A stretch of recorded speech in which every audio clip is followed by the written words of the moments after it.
Alaska, or Alaskuk, is Unangam Tunu, which means the object towards which the action of the sea is directed.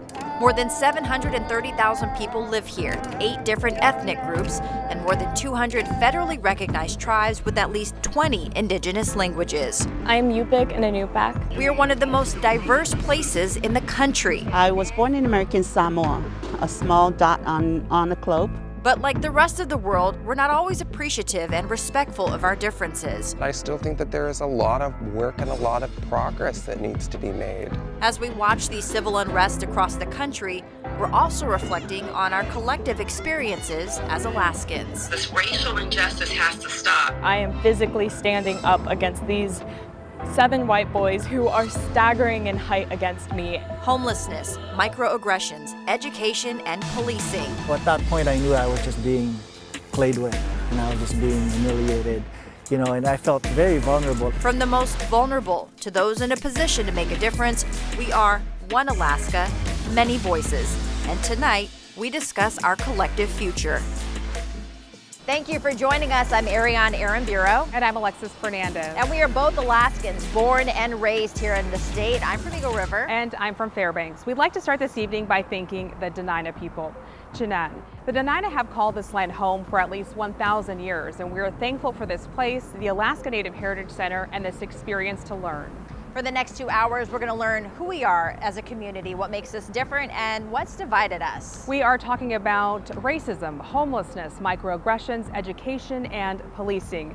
The goal of this program is to open each other's eyes to the perspectives and experiences of others as we strive for equality for all, respect for diversity, and an even greater Alaska. So I come from a military family. My mom and dad are born and raised in New Orleans, Louisiana. I attended a historically black college in South Carolina, and it was there and in my adult life where a lot of people would just question my race. I would get the comments of, "What are you?" They would assume I was biracial, which parent is white, which is black, or I had the good hair and I was light skinned, but I'm proud of my ethnicity. And to be clear and for the record, I am a black woman. I am from Fairbanks and attended the University of Alaska Fairbanks, and for the most part my experience has been positive, but our family has experienced racism. My parents immigrated from Mexico to Alaska nearly 50 years ago for a better life, and we were often told by some people to go back to our country. I've also been asked my entire life where I'm from, and when people find out that my parents are from Mexico, they are often surprised. Now, some of these conversations may be uncomfortable, but to grow, to be better, we have to learn from each other, and that means asking questions and sharing difficult truths. Chinan.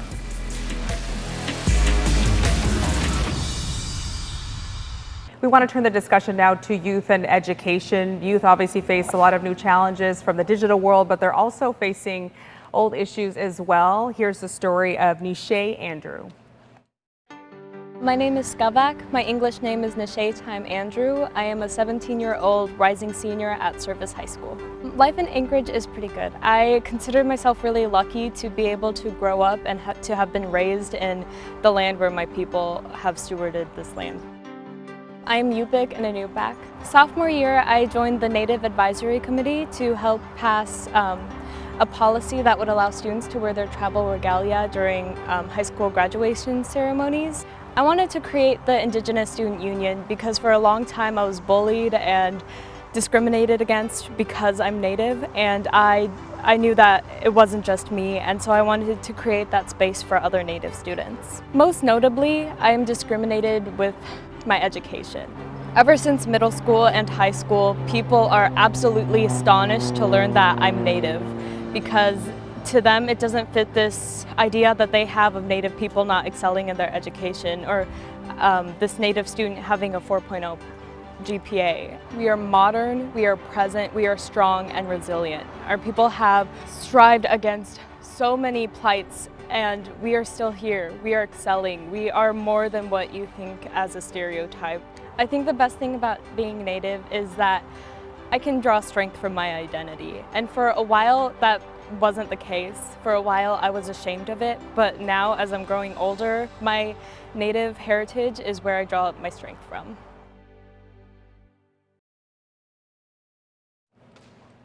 And Dr. Bishop, I just want to pose this first question to you, being the superintendent of the Anchorage School District. Education is supposed to be, you know, the great equalizer. We are obviously in some uncertain times right now with having to move to distance learning. How do you make it so that your students within a diverse population have the same opportunities? You work at it, and you work at it a lot, and put in. It has to be deliberate work because we're doing some equity training, anti-racism training now with staff to understand how to identify it and to see that even those small things that we say and do and how we behave in the system, in the schools, really add to those really that cause greater separation. So whether, I love hearing about this because I've had some work with counselors in assigning courses, and I believe that's probably some of the things that she was talking about, could direct students in one way or another. And we have so many gatekeepers in our systems that if we don't have a look that all children can succeed, then we as adults in the system control that. We recently hired for this year equity officer, a senior leader on my cabinet to focus this. We did an equity audit and really spoke to our students, and they want a change in a curriculum. They want to learn about the Latinx history, and they want to learn about Alaska Native history, and they want African American studies, and so we're working on our curriculum to take a look at that. But even it's not just the books we use, but the assignments we give, why we give them.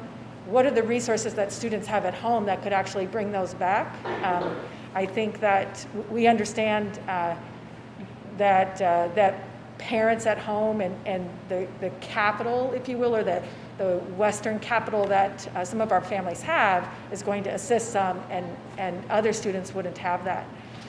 One of the things that I was looking at the data, and for everyone to know, Anchorage's data is almost double what was repeated all around Alaska. So our largest growing group is two-race, and that's very different than other large cities. I was in a study with other 100 largest school districts and belong to an association, and their mixed race or two or more races, very, very tiny, and ours is growing the most. It's at 16% now, and all of our other demographics are almost doubled with that, and our white population is 40%. And so we are, if you want to use the term traditional minority majority now, and our staff doesn't mirror that. We still have probably closer to those demographics in our staffing.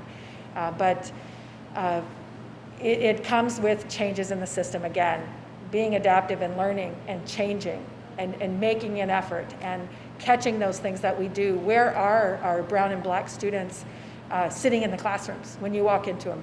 You have to pay attention to that. Who's succeeding, who isn't, who's getting in classes, and why or why not? When we offer opportunities, why are only some students thinking that that's a great opportunity? Is it because they were prepared better than others? And then why is that? So we're looking at our practices, going back to root causes, and understanding that the system and what we do every day, thinking that, well, I offered the education, but we offered it the way we had learned how in a university system that taught us the same way to do it. And so I want to share that we're addressing those things, but they are deep and complex in a education system that really hasn't. It's looked the same for 100 years. And so we're looking to address some of those issues, but the outcomes demonstrate that there's work to do. And Ayu? Yes, thank you. I wanted to follow Dr. Bishop because we've had some conversations about just what we're talking about right now.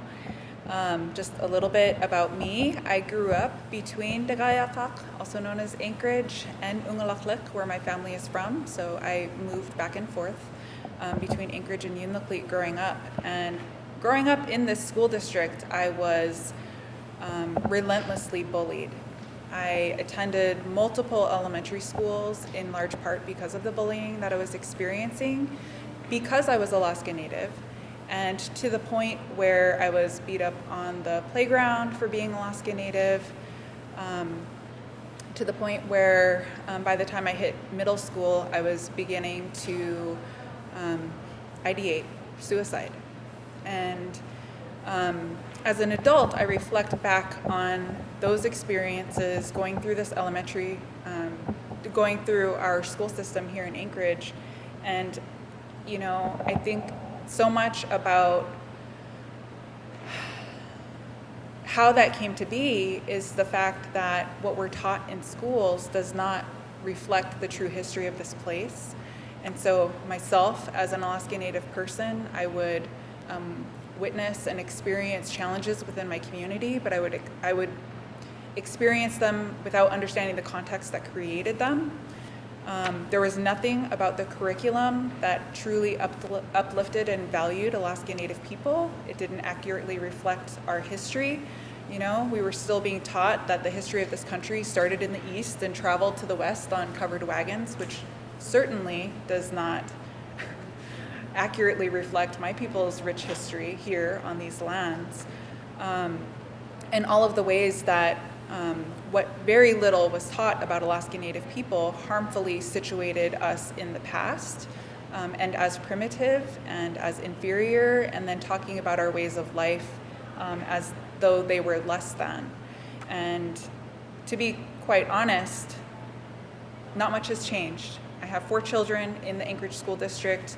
This is something that I raised with Dr. Bishop last fall, because my daughter was in 3rd grade, which is the only time in the Anchorage School District that they actually do a somewhat comprehensive overview of Alaska Native cultures.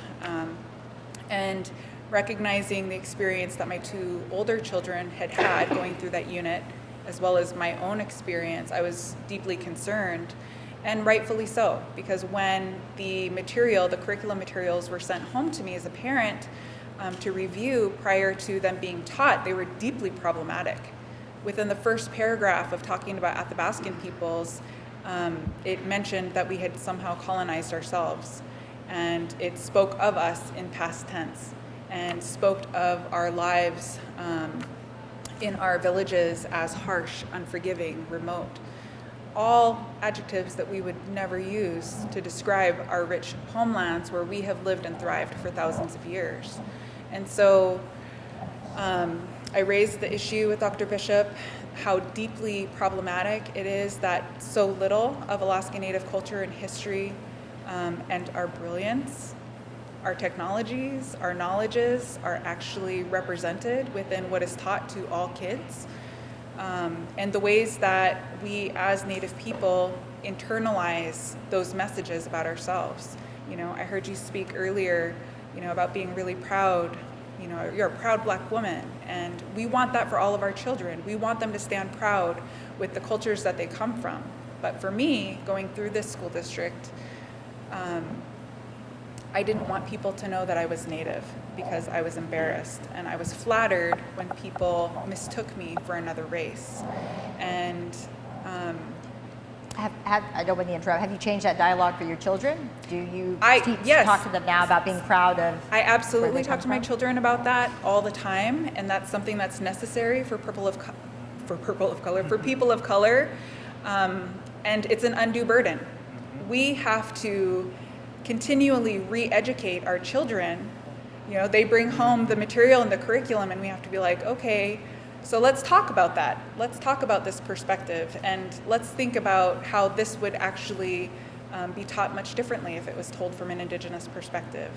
An example of that, my son was in, I think, 5th grade when he came home with an assignment, and on one side it just had a blank timeline, and on the other side it had another blank timeline, and he gave it to me and he said, okay, so on one side you need to plot 10 important milestones of my life, but don't show it to me.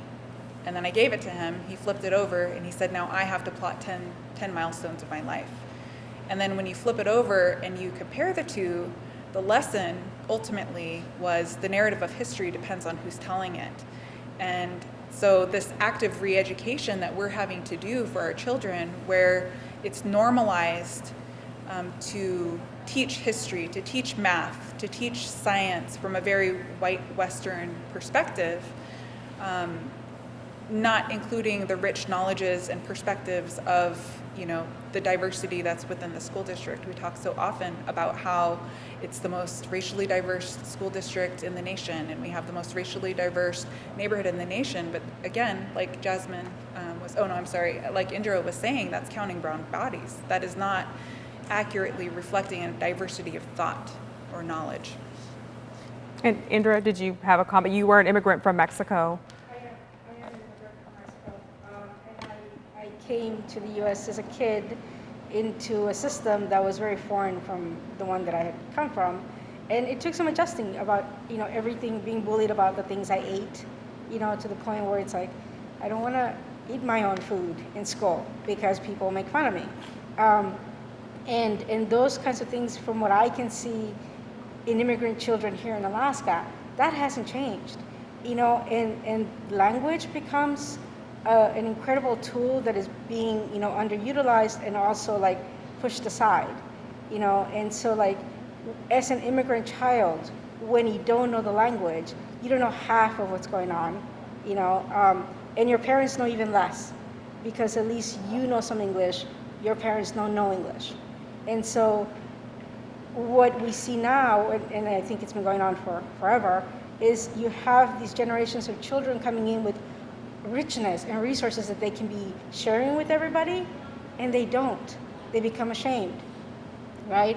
And they go through this self-hating phase in life where, you don't want to say that you're Mexican, although some of us cannot hide it, and to like turn that around and make it be something that, you share with the world and you're proud of, and that gives you a lot of fuel for anything that you do in life, anything anything that you study, anything that you create, any relationship that you're in. It's just when you have racism to that level, that is that deep, combined with the power of institutions, it's deadly to generations of future America, as a country that is tolerant and inclusive and just. And so, the education system is where it all begins. We'll go to you, Mao. Being of a parents who, speak another language or born in another place, the biggest thing, and I think we all share the same commonality, is they always pushed education. They always shared that education is the key. Education is the key, no matter what you deal with. Graduate, go to college. So even my father, he grew up in American Samoa, but he went to school in Missouri. He got his master's degree in math at University of Washington. So education was always the way out. So what you see now is many minority communities is there are less kids graduating, especially Northeast Anchorage. I speak on that a lot. It's just where I grew up, but it's something that from there, it's if they don't go to college, what other options are there? So making sure they don't feel like a failure, but when does that start? And then what services are provided to make sure they got vocational training that's available to them. But if 60% of our kids don't go off to college, that number usually directly hits our crime as well. So it's a lot of things that making sure that if they don't go to college, that vocational training is there, or they know how to start a business, or the 3 routes, or military. So those are really the 4 options that they should all be aware of, and not to learn about it in high school, but how low do you go down to? Is that something in middle school that can be shared? Is that something in elementary school that they can be aware of? Is very important as well. EJ, I'm going to get to you in just a sec, but I want to go to Jasmine first, Barry. Jasmine, how are you talking to your kids about, we're in a whole Black Lives Matter movement, and they're in education. Are you having to have these talks with your kids about, race issues, or were you having these conversations well before then? Yeah, I talk to my kids about it all the time. I think some people would argue I did it too soon. My daughter watched The Hate U Give when she was 4. It's just an integral part of our household. And I just piggyback off everyone's sentiments. You know, for me, I went to middle school, elementary school, high school in Eagle River, Chugiak. So on top of being invisible in the curriculum, you were just invisible as a student in general. So it was just this perception of Black people came to Alaska when the pipeline got here, and that was just it. And there was just not really any other discussion, or military. So for me, I try to have these conversations of race with my kids a lot. I think sometimes as a mom, I overcompensate because I want them to be okay and comfortable. And it's kind of sad because, like, for me, raising my kids, what my mom told me is, growing up, making a determination on my education, it was almost like you ended up having to pick. If I want you to have a good education, I understand I'm gonna be sacrificing culture at school because it's just not gonna be there, but I'm gonna do my best at home. And I just realized, you know, I don't want that for my kids. I want my kids to know that they are a part of history and they have positive history and they didn't just pop up somewhere. And, you know, and I think that's important when it comes to social issues as well. So when I do events, things like that, my kids were there, they were at the rally, they set the chants. I talk with them honestly because I'd rather them just know and be aware and have a sense of self in terms of like what we're up against, but then back that with, but it's, don't worry about it because you're awesome, you're the best, you're beautiful brown girl skin, you got this mentality. I would say in terms of education, you know, it goes back to that sentiment that change doesn't have to take time if you don't want it to. I really honestly believe there's no reason we can't incorporate ethnic studies and cultural studies sooner. I mean, I definitely appreciate the study, but I guess I graduated in 2004. We had the same conversation then. Like, we even asked our history teacher, can we just talk about brown people on Fridays, like for just an hour? So I just think, you know, in terms of educating in our kids, I just posed the question, it doesn't have to take that long if you don't want it to. There's ample people that would happily come in and help. There's good resources and books, and I'm just down for that. And yeah, real quick, I want to give EJ a chance to speak, Dr. Bishop. Yeah, EJ. Yeah, I mean, I agree with everything that's been shared so far. I think, you know, for many people of color, including immigrants in this country, you know, our success in this country really have depended on how much we understand and how much we've adopted whiteness, right? And the educational system has been a huge part of that. And in many ways, our educational success really has meant nothing but really an indicator of how much we have adopted whiteness, right? And so we need some major changes there. And I think adopting ethnic studies, right, is huge. I think that's huge, you know, teaching our children, you know, the true history of this country, as painful as that might be. I think it's going to be critical. You know, because, you know, the thing is this, right? It's, we can easily put ethnic studies on the same level as math and science and reading and writing. I don't see why we shouldn't. And I don't see why we couldn't. Because otherwise, what we'll end up with is just we'll have a bunch of racist scientists and mathematicians. And as we are seeing now, we cannot have a thriving, truly well society with just a bunch of racist tech people. We need people who understand that for us to have a truly well and thriving society, right, we need people who really care about each other. We need people who understand oppression. We need people who understand racism. We need people who care about other people and not just themselves. And I want to give Dr. Bishop a chance to respond. You had your hand up as Jasmine. And I want to say that the change doesn't happen as fast as it should, but we worked with our elders and rewrote a whole entire third grade new curriculum. We wrote our own textbook and we're publishing it, and it was ready to show right in March at spring break time, but we went into hunkering down, so we didn't do that. And Alaska is the first indigenous language immersion, and so in the nation, right here right in Anchorage, in East Anchorage. And so some of the things that some of our leaders that have assisted us and community leaders, as well as those that are work within ASD, are really striving to make some of those changes. And there's a lot of room to grow. you know, what those things take are policy changes, curriculum changes. They're all by policy and systems, and that, you know, that's where we started in discussing that. We know they're embedded, and we have to again adapt people. You know, we don't want racists, and then also we have to strategically start doing things that make a difference for our young people. And we have time for one more comment from the mayor before we go to break. I think there's something more fundamentally problematic, is we've entered a period of time where people reject facts that are inconvenient to them. They reject scientific facts that are inconvenient to them. They reject cultural facts that are inconvenient to them. And we can't have the kind of dialogue that's essential for a healthy democracy. And so we've entered a very carcinogenic period in our nation's history. And I'm a firm believer that if people have education, if they learn to think critically, if they learn to walk in someone else's shoes, we are better and stronger for it. And there was a time where I thought that was the way we were headed. But I'm not so sure that's where we're headed now. I think there's an ugliness afoot, and we have to first stomp that ugliness out before we can get on the right path again.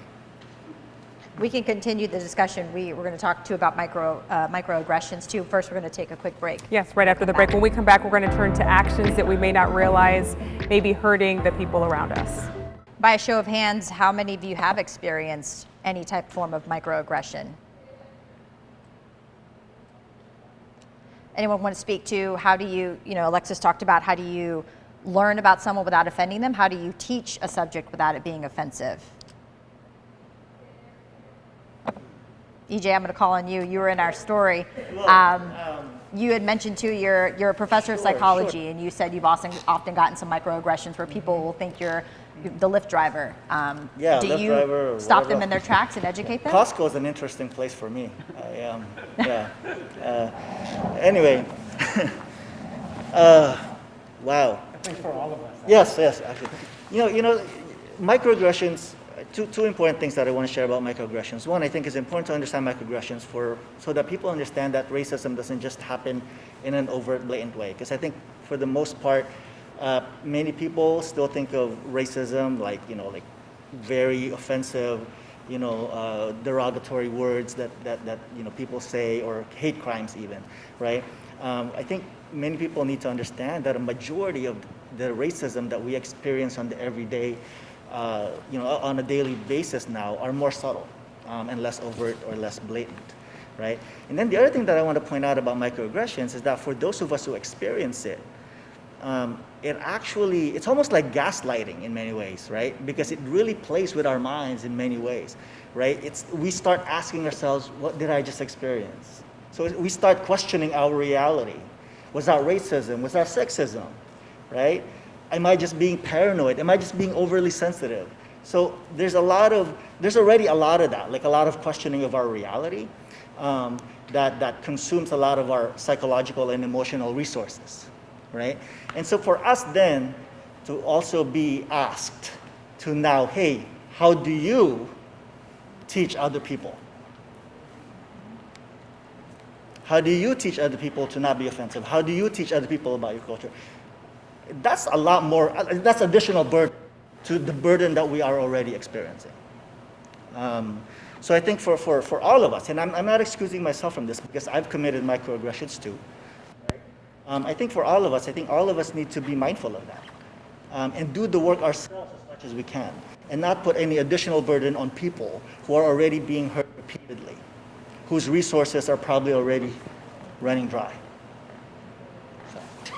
Anyone? Mayor Berkowitz? I think one of the ways you combat microaggressions is with microaffections. Little nice things. Will you share a meal with me, or explain to me just nice things. We can be nice to each other. We can be kind to each other. And so much of where we are today, because of COVID, because of the economic issues, because of the massive social issues, there's tremendous stress on everybody. People are lashing out, they're short-tempered. And I think if we just practice a little more kindness and maybe some micro-affections, that would really go a long way. Are you? Yes. Boy, suddenly I had a whole bunch that I wanted to say in response to what you just said, Mayor Berkowitz. But What it made me think of is the fact that for people of color, for Indigenous, Black people of color folks, I feel like we're operating at any given time under a triple burden. One, trying to understand contextually why things are the way that they are. We've been collectively gaslit throughout our entire lives.